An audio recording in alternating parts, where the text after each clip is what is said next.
Hi friends, welcome to my channel. இன்றைக்கி நம்ம சேனலில் என்ன பார்க்க போகிறோன்னா கத்திரிக்காய் தொக்கு. கத்திரிக்காய் நாளாக கட் பண்ணி வச்சுருக்கேன். அதோட வெள்ளை எள்ளு, வெந்தயம், கடலை, கடுகு, மிளகு, ஜீரகம், சோம்பு, கருவேப்பிலை, புளித்தண்ணி, வெங்காயம், தக்காளி, மிளகாய்த்தூள், மல்லித்தூள், மஞ்சத்தூள் எடுத்து வச்சுருக்கேன். இப்போ வாங்க நம்ம எப்படி செய்யலான்னு பார்க்கலாம். இப்போ இந்த கடாயில் வெறும் கடாயில் நம்ம எடுத்து வச்சுருக்க வெந்தயம், கடலை, அதுக்கப்புறம் வெள்ளை எள்ளு இது எல்லாத்தையும் நம்ம வறுத்துக்கலாங்க.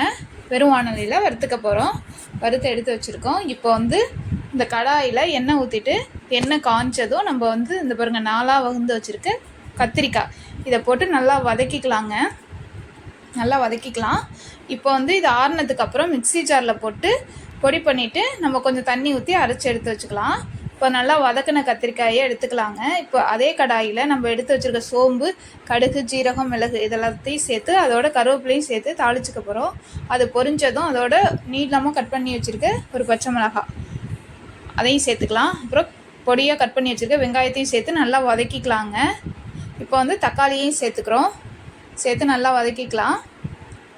இப்போ கொஞ்சம் உப்பு போட்டு வதக்கிக்கலாங்க. நல்லா வதங்கட்டும். இப்போ தக்காளி வதங்கினதும் நம்ம எடுத்து வச்சுருக்க மிளகாய்த்தூள், மல்லித்தூள், மஞ்சத்தூள் இது எல்லாத்தையும் சேர்த்துக்கலாம். 1 ஸ்பூன் மிளகாய்த்தூள், 1.5 ஸ்பூன் மல்லித்தூள், மஞ்சத்தூள் 1/4 ஸ்பூன் சேர்த்து நல்லா வதக்கிக்கலாங்க. இப்போ நல்லா வதங்கினதுக்கப்புறம் இப்போ நம்ம எண்ணெயில் வதக்கின கத்திரிக்காயும் இதில் சேர்த்துக்கலாம். இப்போ நம்ம மிக்சியில் அரைச்சி எடுத்து வச்சுருக்க விழுது அதையும் சேர்த்து கொஞ்சம் தண்ணி ஊற்றிக்கலாங்க. கத்திரிக்காய் வேகட்டும்.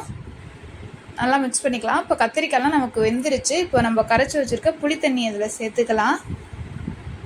புளித்தண்ணியை சேர்த்து நல்லா மிக்ஸ் பண்ணிக்கலாங்க. பாருங்கள், நமக்கு எண்ணெயெல்லாம் பிரிஞ்சு நல்லா கொதிச்சு வருது. சூப்பரான கத்திரிக்காய் தொக்கு ரெடி. கொத்தமல்லி தூவி இறக்கிட வேண்டியதான். கொத்தமல்லி தலையை தூவி இது பிரியாணி, தயிர் சாதத்துக்கெலாம் சூப்பராக இருக்குங்க.